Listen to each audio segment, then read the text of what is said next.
Yo, what is going on, my beautiful brothers and sisters, fellow radiators of love? My name is Jamal Pope, aka J Phoenix, and this is going to be your astrology forecast for the new moon in Sagittarius this December 12th of 2023. Thank you so much for joining me in this video. Hopefully you guys are having a wonderful start to your week. We are here. It's the final new moon of 2023. Let's hop into it.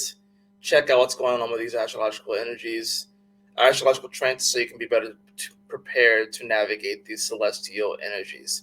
I like these different sayings that I've noticed that they're sort of like automatic and you just, when you make a video every day, or you just get into a groove and you end up saying like the same little taglines and stuff like that. So, but anyways, hopefully you guys are having a great day. Yeah, this day starts off, of course, that moon is not quite in the new moon energy just yet. That, of course, is the main topic of a day like today, because there's not really a whole lot going else on in the chart. Of course, Mercury is like really freaking slow.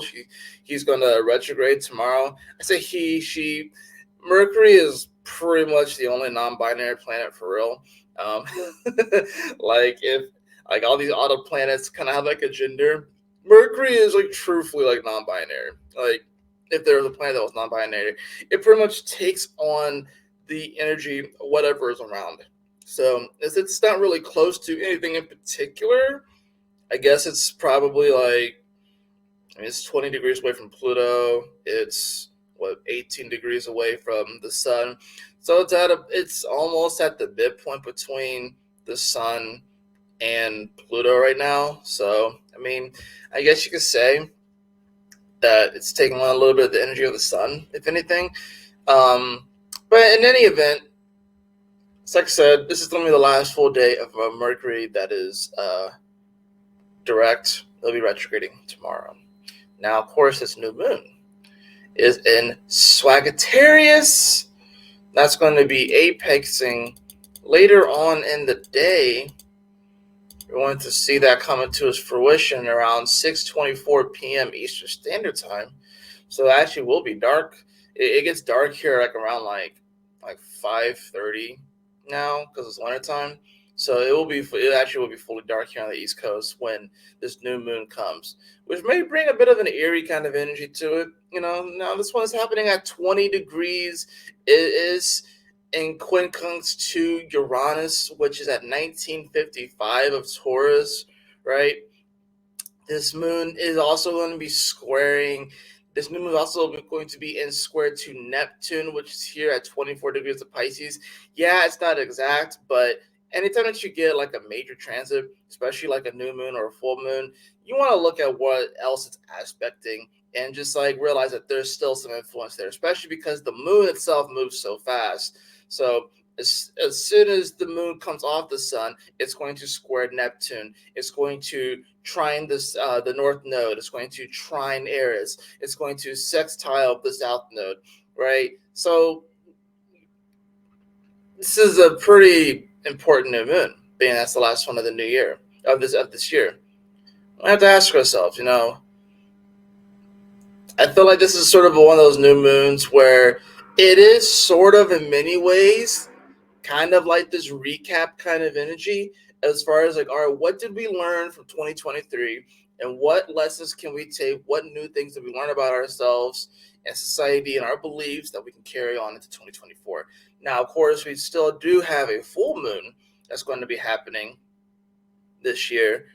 So we still have one more major lunar transit that's going to be happening right before the year ends, but it's the last new moon. And of course, new moons are all about, planting new seeds and setting new intentions and stuff. But with this kind of a new moon that isn't square to this Neptune in Pisces, which has been very strong, right, has had a lot of heavy influence.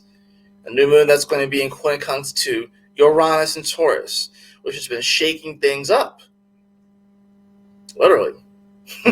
Like causing like volcanoes to explode and shit. like it's literally been shaking things up, right?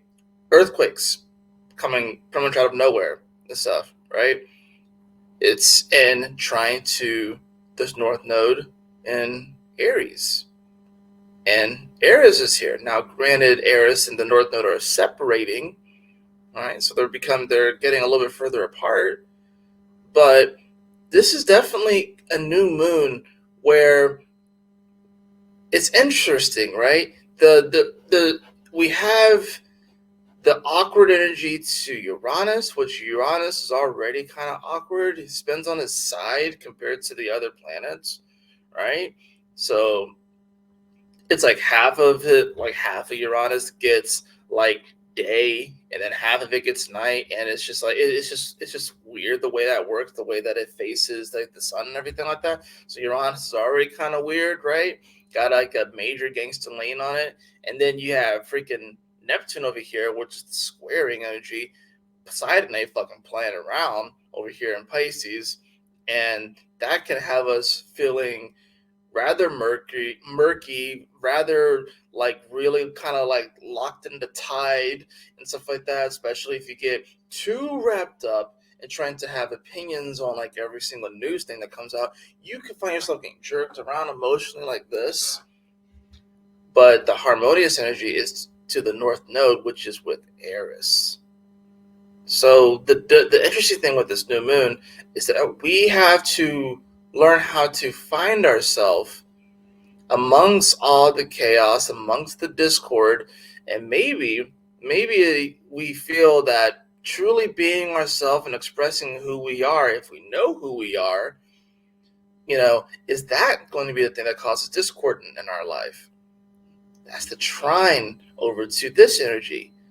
So you have a harmonious transit aspect in the middle of a difficult one in Neptune and a kind of a weird one with Uranus. That's how you get through a transit like this. It's like, all right, well, what do you believe about yourself? Do you believe that you are capable? Do you have an identity, right? Or is your identity constantly in flux? Is it hard for people to kind of pin you down? Is that causing some discord in your life where you are so changing so fast and stuff, and you don't really know how to act, you don't really know which way to go, how to move, that it's causing you to kind of shift around a bit? And we have to even look at the decan. This isn't the decan that's ruled by Jupiter. And this is a new moon happening in Jupiter's home in Sagittarius, right? These guys are in the decan ruled by the sun, mind you. So, and where is Jupiter? Jupiter's here in Taurus with Uranus, right? It's one of those new moons where it's like, okay, it gives us a chance to kind of take review and stock of what has happened in 2023 and really asking us, all right, considering all this information, what do you believe about yourself? What do you believe about the world? What do you believe about how we're going to move forward? What do you believe? What timeline do you believe in? That's another part about this. We got to remember that the sun and this moon did square Saturn going through this. And now it's about to, like I said, square Neptune. What timeline do you believe in? Not only for yourself, but for humanity at large. But mainly for yourself. I think we all have at least 2 to 3 timelines that we could pick, right? Going into this 2024. And these timelines, depending upon what everyone picks, is obviously going to contribute to like the larger timeline, right? So you have like the one timeline where some people probably just want to get, you have those one timeline where everyone's like in a machine, which we could already be in a machine, but everyone's just hooked up to machines, and then they get to go to their fantasy world, and everything is the way that exactly that they want it and stuff like that. They can live out their fantasies within like this weird algorithm fantasy world but when you actually look at the reality of it, everyone's hooked up to machines and everyone's like malnourished and stuff like that, and has IV drips to try and keep them alive and shit like that. Or you have like these post-apocalyptic scenarios that a lot of people want to collectively manifest. You have these other timelines where people want to go back to the way things were 200 years ago, as if that's going to solve the world's problems. But then there's the other one, and this is the one that I'm wanting. It's the one where righteousness and the light and the true ideals rise to the top. When we get the disclosures that we need, people are able to overcome them, and we take a look at the challenges that we have created in this modern world, and we take them on. We take them head on, and we move forward. That we regain a reverence for nature, but also appreciate technology and learn how to use them better together, where we don't deny our humanity. We don't deny our humanity. We don't try to become like this weird cyborg kind of thing, but we can still appreciate technology, like literally appreciate technology and humanity at the same time. I still have like this.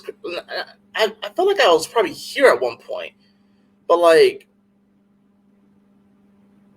I have visions of stadiums, like like sports stadiums, but I have visions of stadiums with giant charging crystals in the middle of them. So instead of watching a game, it's like a collective sound bath, meditation, vibration raising kind of ceremony, right? Giant crystals in the middle, right? I don't know where this vision's coming from, but I see it. I don't know if I've been there before or to a place that had these, but that's what that's the timeline that I want to pick. So I think that'll be fucking dope as hell, right? So I mean, like I said, Sagittarius, if you break it down to like what's this basics, it's about belief. It's about having the vision, pointing your arrow and shooting it. Now, if you constantly have if you have a moving target, right? And I think that's the thing. We all kind of have moving targets, but is the target moving or are you moving? Right? Now, you could practice how adept you're at shooting with the moving target. People do that all the time and stuff. But what if you have 10 targets that are moving? What if you have 20 targets that are moving? What if you have 100 targets that are moving? And that's the thing about this. If you're not able to kind of hone in on who you are, what you stand for, if you aren't able to hone in on following your spiritual path, if you're not able to hone in on your morals and what kind of people that you wish to connect with as well, surrounding yourself with people that are also raising their vibration, if you will, but also appreciating the things that you already have right now. Appreciating those. You may not have the car that you want, but you have a car, right? You may not have a house right now because the housing market is crazy, but you have an apartment. Maybe you have some roommates, or maybe you do have a house, but maybe it's smaller, right? Maybe you don't have the dream job that you want. You have a job. You make money. Maybe you can invest your money a little bit better and start to leverage it into those things that you want, Maybe you don't have like a full-on studio. You got a camera. You got a camera on that phone. You can start, So that's the thing about this. We have to be this is going to be a new moon that's going to want you to hone in and to make some decisions and actually pick a target. The thing is that a lot of people have so many fucking targets that's causing some delirium and they don't know which one to hit. They're just like, oh, like they don't know which way to go. And when you send that communication out into the universe that you don't know what target to hit because you have 500 targets, then of course that's going to cause apprehension, angst, and anxiety because you have no idea which one to pick. You're overloaded with choice. When really deep down, you already know which ones. And maybe it's not just one, but maybe it's a couple out of that 100. But you still have to really focus in on one of those targets and then leverage it into the other. There's a fear of missing out where it's like, well, if I go for that one specific target and I really want to go for these other 3 or 4 amongst this group of 100 targets, how do I know that I'm going to be able to go to that target as well? Unless you can shoot 4 or 5 arrows at the same time and manipulate their direction and shit like that, it's like some OP anime character, but you're not. You are an OP anime character, but it's not gonna, you don't have that ability. You can't just shoot 5 arrows and have them go in different directions, like just and hone in and stuff like that. It's not the reality. It's not the reality. It just is. It is what it is. You got to pick one, shoot, and then move to the next target. But so many people don't want to do that. They want to keep all of their doors open. They want to keep all of their options open. And what happens when you keep all your options and all your doors open? You don't actually move and go anywhere. This is happening in my first house, guys. I just had to go through this. I just had to make some decisions in my personal life. And I'm trying to figure out how to close. This is a new moon for a lot of people of closing doors, where you have too many doors open, too many options. And it's time for you to focus and hone in on those doors and those options that are going to take you to the next level. All right, so let's just do a quick rundown of how this is going to be affecting every single sign. So Sagittarius, we'll start with you. All right, it's your first house, so this is all about yourself. And I feel like for Sagittarius, there's probably multiple ways that you can express yourself. And I think what Sagittarius are dealing with is that there's like an old way that they've expressed themselves, and they're always sort of like that life of the party. They're always that one that's going to be, Sagittarius is kind of like a yes man. They're like willing to go and just party with anybody and keep doing anything. But you got to remember, like, that's just in your 4th house, right? So you may even feel like a weird comfort in doing those same things, maybe even doing those same drugs that you did in the past. But Sagittarius, it's time for you to grow up and find some new friends. It's time for you to grow up and like really, pick who you are in many ways, Sagittarius. And I think what's going to cause like some of the strife and discord is that people are going to be like, well, Sagittarius, you've always come along with the party. You've always done this thing with us. Get another bump, hit another bump, and you got to have the strength of will to be like, no, that's not who I am anymore.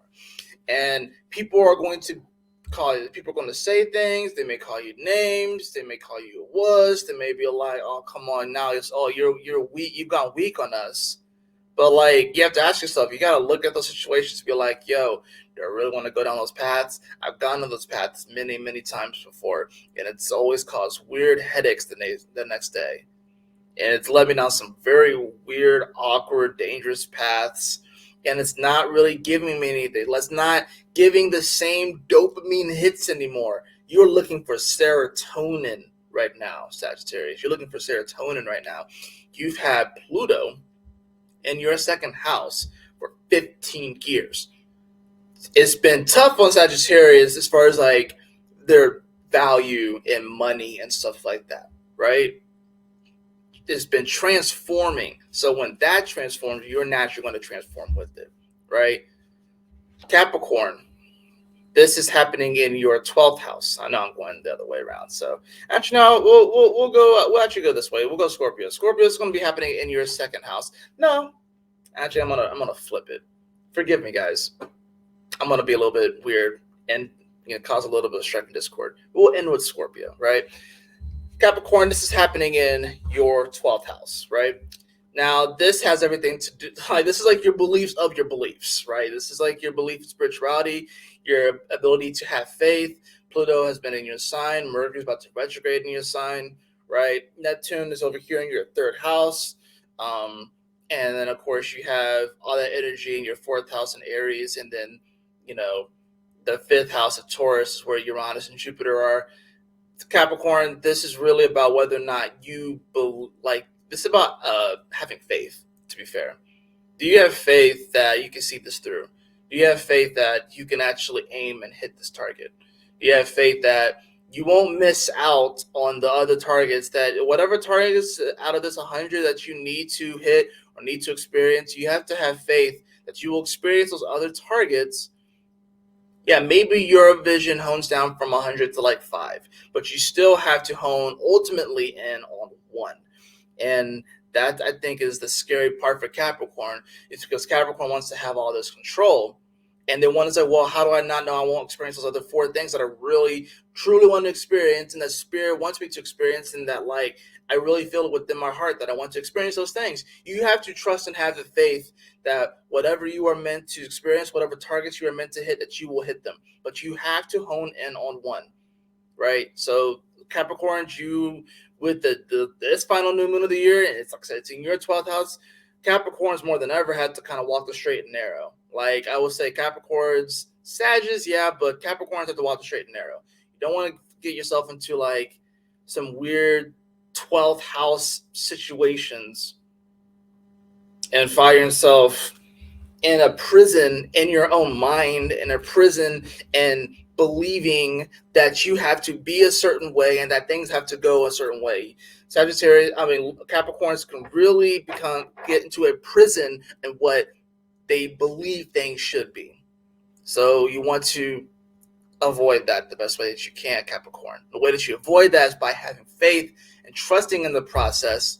And like I said, hone in on that one target with the sun. It does look like a target, although if you know really about this glyph, the sun is actually that dot in the middle, and this right here is the orbits of the planets around it, and particularly Pluto. So Pluto's in your sign.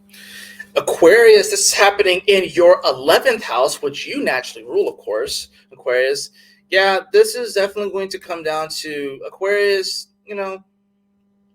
You are establishing a new you and a new belief in, ironically, humanity. Aquarius, I think a lot of Aquariuses actually gave up on humanity. They kind of gave up. Aquarius, y'all came here to uplift humanity and to really bring your way out there, technology and way of seeing of the world to this planet, to raise the vibration of it. But I feel like a lot of Aquariuses just want to clam up and hide from the world, and then they don't want to give that information. They don't want to give that knowledge that you guys just have.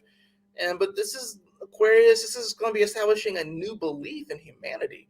But like a lot of Aquariuses may feel reinvigorated to actually be the water bearer, for themselves, for their friends, their family, the people in their life, to actually be that. Now, the crazy thing about the water bearer is that you do, in many ways, still have to be impartial. I think what happened is that a lot of Aquariuses probably got maybe a lot of Aquariuses are very, very empathic, but the way that they process their empathic abilities is a lot different than the way that other people process their empathic abilities, right?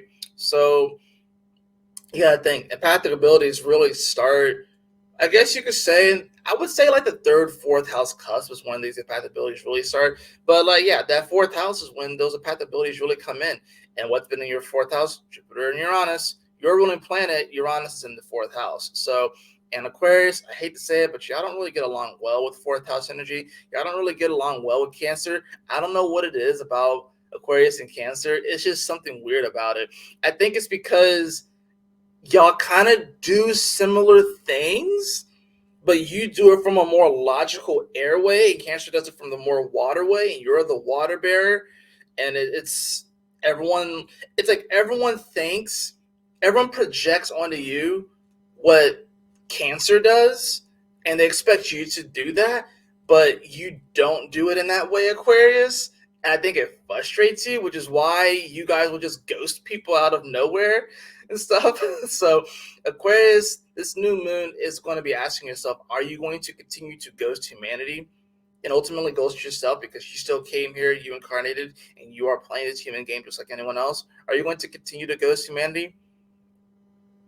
Or are you going to actually show up and be the water bearer that we definitely need you to be?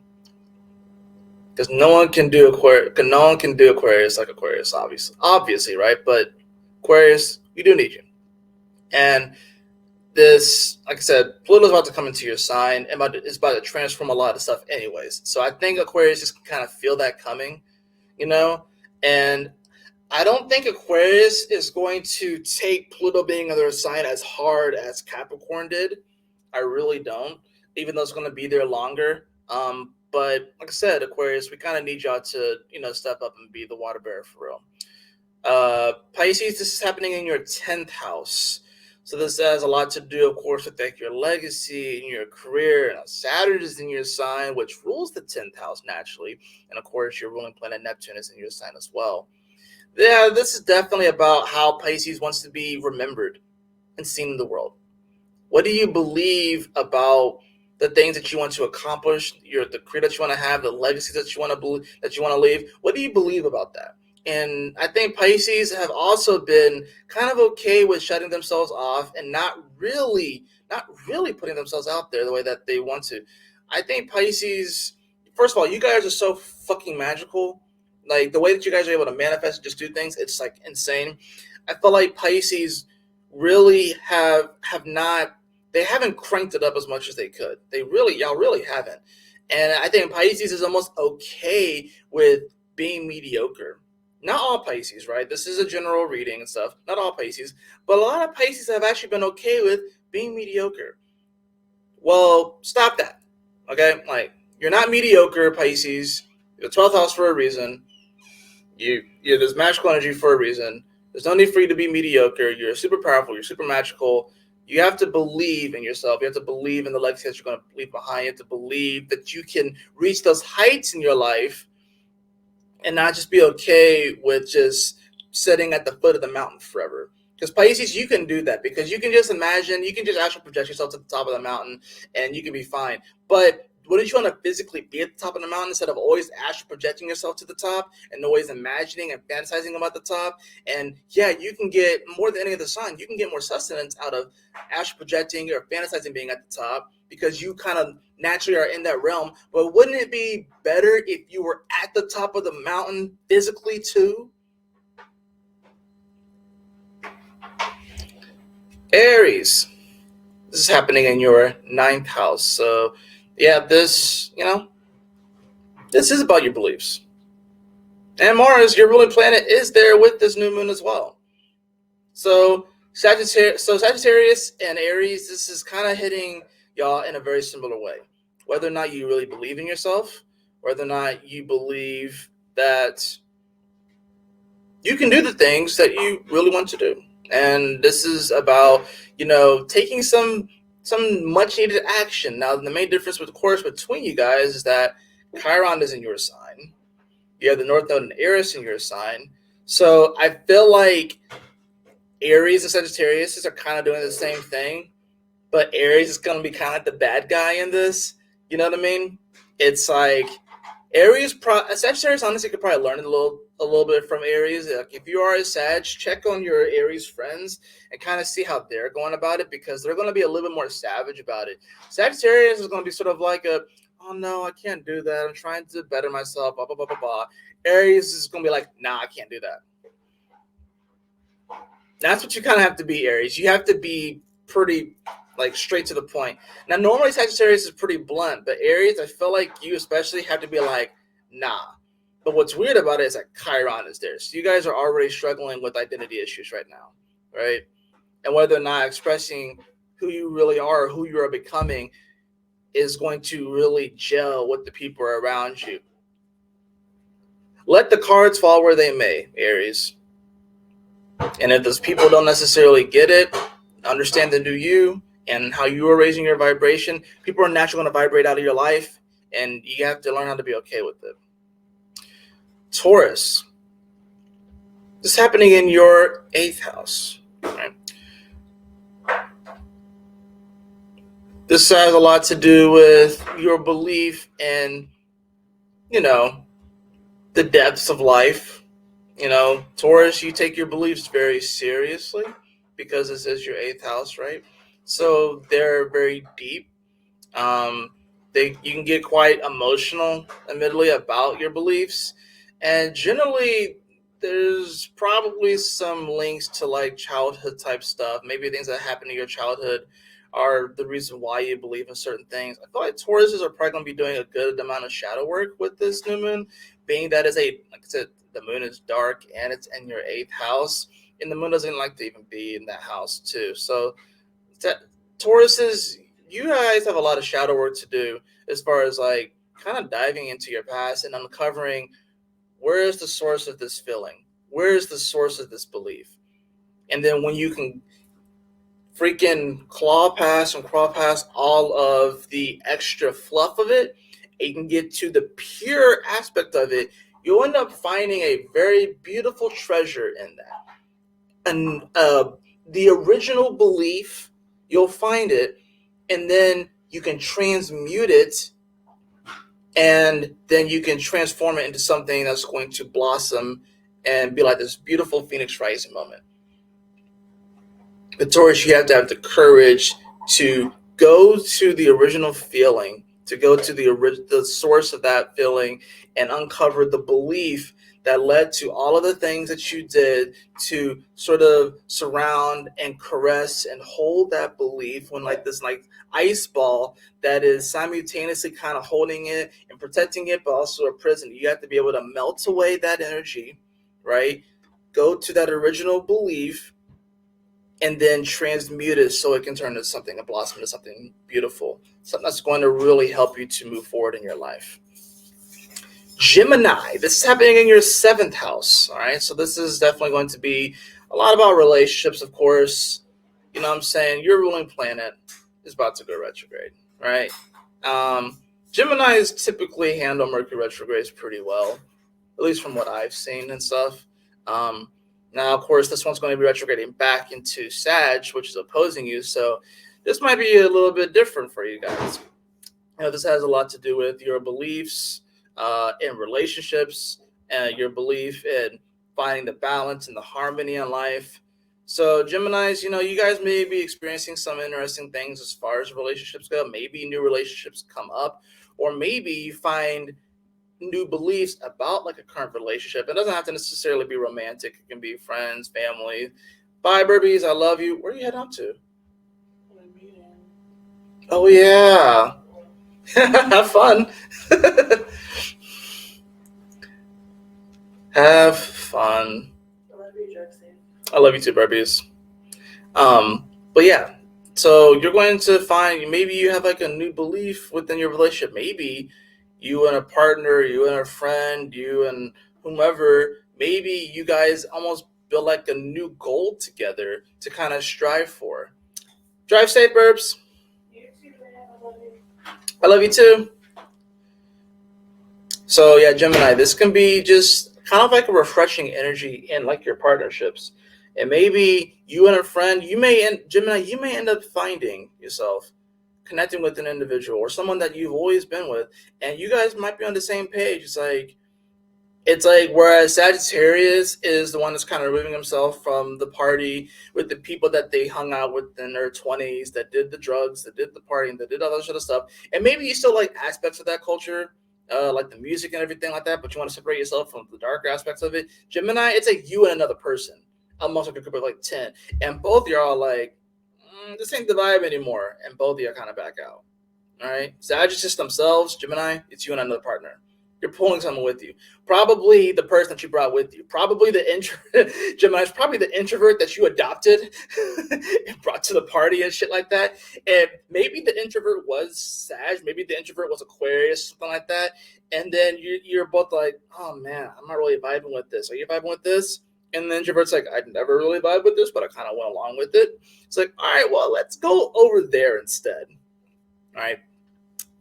Cancer, this is happening in your 6th house. So this has a lot to do with, you know, your day-to-day reality, the way that you organize your life.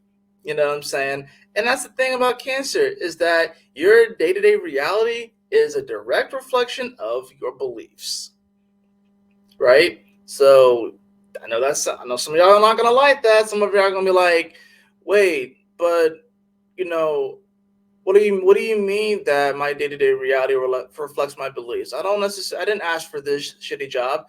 Well, do you believe in shitty job energy? Do you believe that's your vibration?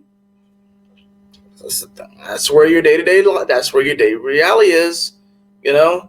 And cancers can oftentimes find themselves still, no matter in what situation or what period, what area. I think cancers are okay with it. They make excuses for it because then they get to mother people still, and that's in that area. They get to kind of do what Aquarius does, but they get too emotionally invested, right? And then they have terrible emotional boundaries, and then they get hurt and shit.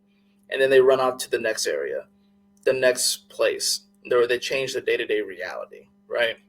But your day-to-day reality is a direct reflection on what you believe. So, Cancer, ask yourself, what do you believe? You know? And then, or better things like, look at your day-to-day reality. What does it look like? What are the details of it? You know? What does that say to you? Do you want to change any of these things? Right? So it's kind of similar to Taurus. You'll be doing a bit of shadow work. I would say the signs are doing probably the most shadow work with this one. Capricorn, because this is in your 12th house. Taurus, because it's in your 8th house. I think Cancers will be doing a fair amount of shadow work as well with this. Even though it is 6th house energy, I feel like y'all guys will be doing a good bit of shadow work, mainly because you have to kind of look at your day-to-day reality, and you have to be okay with not trying to control all the details of it too, right? And that's the thing about this. So you're going to be a little bit more detail-oriented about this, so you kind of have a couple of layers really to kind of climb through, right? Whereas for Capricorn, it's a little bit more subconscious, and Taurus, it's kind of subconscious, but it's more hidden, right? It's what we keep secret.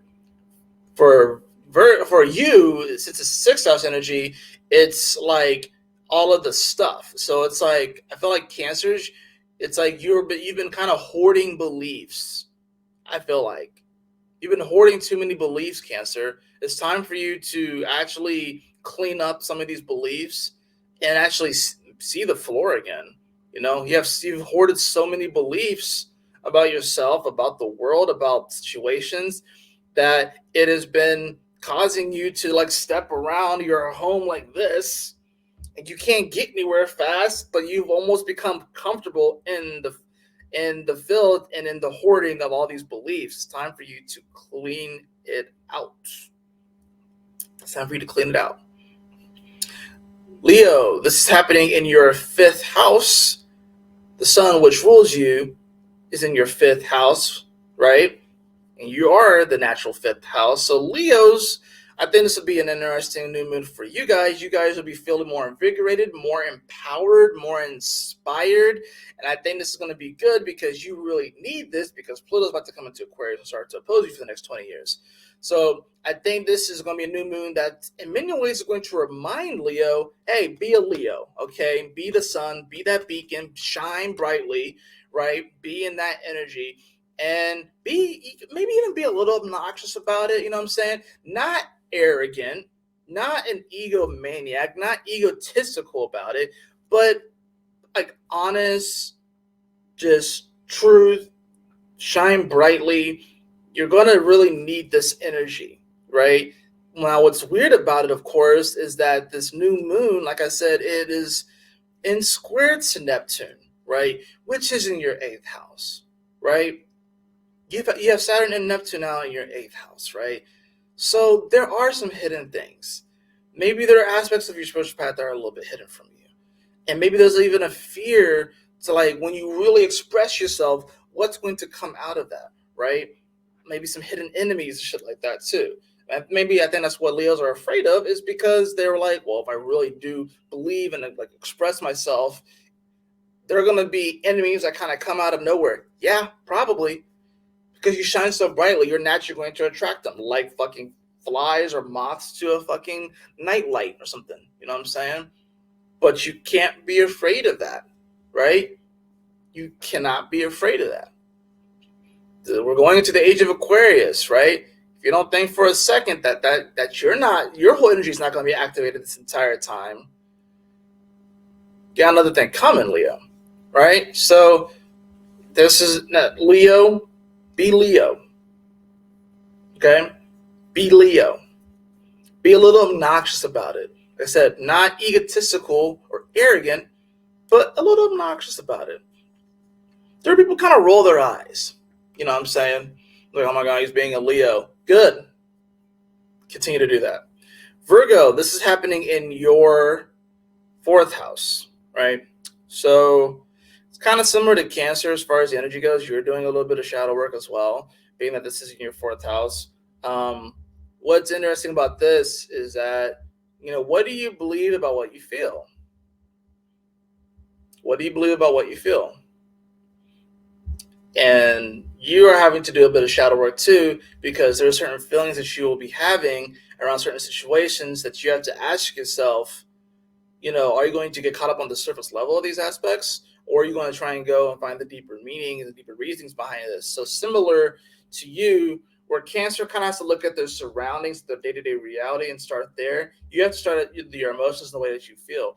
If you're going into certain situations and you're constantly feeling the same way, you need to explore the source of that feeling. So you need to meditate on that and explore the source of it. And then once, it's kind of similar to Taurus, once you go in there and experience the source of those emotions, and you go in there, you can kind of start to purify things. You'll start to see things come out. But for you, instead of what Taurus is like a phoenix rising, for you it's like a pearl, right? Because it's Cancer energy. So it's like almost like for you, it's like a pearl, but it's almost like you're shedding, right? It's like you're going through a shedding process, So you have to like shed some beliefs off. You know what I'm saying? You have to kind of go within. It's like, okay, all these different beliefs that I have, if I really hone in on them, then a beautiful pearl will eventually arise from that. But it takes time for that to happen, right? And Virgos appear like they're one of the most patient signs, but really they're super impatient. Don't get it twisted. Virgos are actually very impatient. They just appear like they're patient because they're really good at doing that.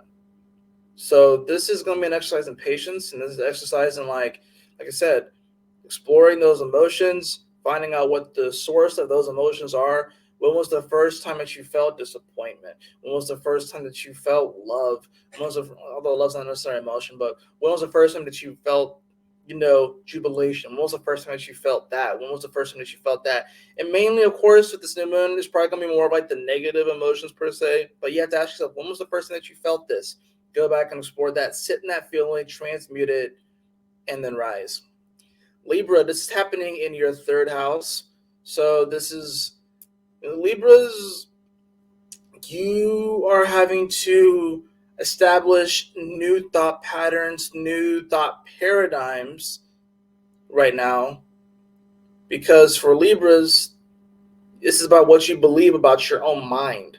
And if you're going to let your own mind take you over. You know what I'm saying? So this is a matter of like mind over matter. Do you know what the matter is? Okay, cool. So Libras, this is a new moon that's going to hopefully strengthen and fortify your mind, fortify your ability to kind of think things out, if you will. And it's a little bit harder to do that, of course, with Mercury in your fourth house and Capricorn is about to retrograde, which will come back into Sag. So it's going to go from your fourth to your third house. So you guys already,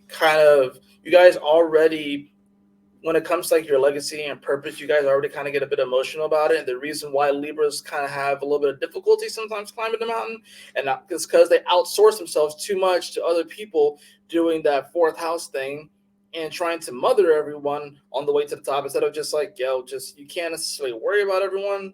You know what I'm saying? You can't just overextend and outsource your energy to everybody because not everyone fucking deserves that energy. But so this is about, like I said, this is your third house though. So it's like, new thought patterns, a new way of looking at things. You have to think differently. If you want a different reality, you have to actually think differently. And that's going to require some training. Libra. South Node is still in your sign, right? So, and from what I've seen, y'all been kind of taking it. I don't know if you guys are taking it harder than Scorpio. Scorpio, we just brooded the whole time. We were just broody and moody the whole time when the South Node was in our sign. Libra, y'all are like, y'all are the same, but you're more external about it. We were more internal about our brooding, Scorpios. Y'all are definitely more external about your brooding, right? Like you're letting everybody know how you feel and shit, right? So some of y'all Libras with this new moon, y'all are really about to tell it how it is, right? And to be really blunt and true with people, right? I would say don't suppress what you have to say, but don't be mean about it either. Okay, but if you're upset about something, don't be mean about it either. Okay, um,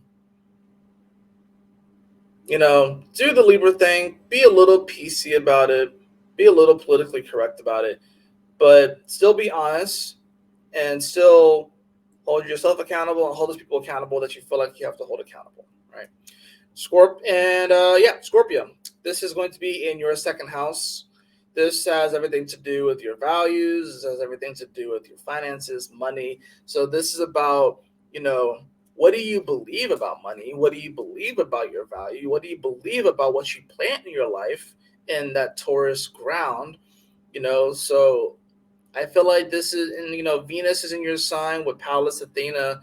So in many ways, there's like a strategy meeting happening right now when it comes to Venus and Pallas Athena. Pallas Athena, goddess of like strategy and wartime, guarding the home, essentially guarding Athens. And she's not the most feminine goddess, but then you have Venus, which is very feminine, and it's in Scorpio, which can bring about a savage kind of energy, right? So when you bring those kind of energies together, like this is like, I'm trying to think of like a example, like Venus and Scorpio. The first thing that came to mind was Harley Quinn, although it's not really Harley Quinn, but it kind of does feel like Harley Quinn and Catwoman together, and they're like teaming up, if you will. That's what it kind of feels like. And yeah, Harley Quinn is typically a bad guy, but can be good in some aspects. Same with Catwoman, kind of can go both ways. You know what I mean? So it's like I feel like Scorpios right now, you kind of still want to be a bit dark, still be a little bit mysterious and all that sort of stuff. But you still want to do good. You know what I mean? You don't necessarily want, you're not like, but you're enticed still by the dark. You're still enticed by those little darker elements of life, but you still want to like do good things for people. It's a bit reformed. You know what I mean? It's a bit reformed. So this new moon, like I said, it's in your second house. What do you believe about the value that you bring to the world? What do you believe about that? Like Scorpio, you bring so much value to the world, but I think a lot of times what Scorpio would do is that because they feel emotion so intensely that they will purposely shut themselves off from people because they think that the world can't handle it. It's actually time for Scorpio to stop believing that the world can't handle the potency of your power, because the world actually needs that. And I know sometimes it can seem intense and deep, but everybody has Scorpio energy somewhere in their chart. Even if they don't have any planets there, they still experience it. So Scorpio, we actually need you to bring that potent power to the playing field and believe in the value that you provide this world. And I'm going to draw a card here, and then we're going to end it. So I appreciate you guys joining me. I will hopefully get some timestamps for everyone too here. My boss is calling me, but I gotta finish this video. I'm sure, yeah, she texted me. Okay, let's see what we have for the cards. So this is general. We have the Nine of Wands in reverse. Yeah, what are we waiting for? The Nine of Wands is someone that is waiting, preparing for something to happen. what are we waiting for? This is the time where we have to go out and we have to believe this. Like, if you believe in that thing that you want, then go for it. Stop preparing for it. Stop waiting. Stop anticipating. It's time to actually get up and go do the thing. It's not, the dream's not going to come to you. You need to go to the dream. We have that followed by the Three of Swords. I think it's like there could be some heartbreak here with this. I think this is almost like, it's almost like we are heartbroken by the fact that our dreams aren't going to seek us out, but we have to seek out our dreams. It's almost like we're heartbroken that the army isn't like if that typically this is someone who's like waiting for something, right? Waiting for something to happen. He's preparing and he has other people in the background. So it's like waiting on the battlefield and then the other army doesn't show up. And it's almost like you get heartbroken over the fact that you can't even go into this battle, right? But maybe it's like, maybe that's not your battle to fight. I think some of you are fighting battles that you aren't meant to fight. And there's almost like a weird heartbreak from that, in a sense. It's kind of interesting. I'm going to cut the deck. Oh, we have the Two of Swords. Yeah, there's some indecision here. I think we have to really just decide. We have to come to a decision. We have to break the stalemate that we have. I think the stalemate is within all of our hearts on whether or not we are just going to wait around or whether or not we're going to go for it. That's really what this comes down to. So it's like some of you guys may actually have a change. Some of you guys may experience a change of heart, which isn't really a change of heart. That's just going to be the projection that other people are going to have. They're like, oh my gosh, you have a change of heart. What happened? Well, this new moon in Sagittarius happened, right? So to everyone else, it's going to seem like a change of heart. And maybe initially to you, it'll seem like a change of heart. But deep within your spirit, nothing ever changed. You just became indecisive and you were worried and you were bouncing back and forth between things because of all the projections that have happened throughout your life. And we all project onto each other, right? We all do that. So I think this is about like, what are those expectations that you believe the world has of you? What are those expectations that you believe you have of yourself or your family, like your parents or your friends, even your kids? What do you believe as far as those expectations go? Release those expectations. It's those expectations that are actually holding you back from expressing the true quality, the true essence of who you are and what you came here to be. That is going to do it for your new moon in Sagittarius astrology forecast. I hope that you all enjoyed it. If you did, please like, share, and subscribe. I definitely appreciate it. I hope that this assists you on your day for the final new moon of the year. And it's going to be a powerful one. And certainly looking forward to seeing how this plays out. I love you all so much. Y'all take care. Stay blessed. Have a wonderful day. I will see y'all on the next astrology forecast. Peace. Oh, there it is.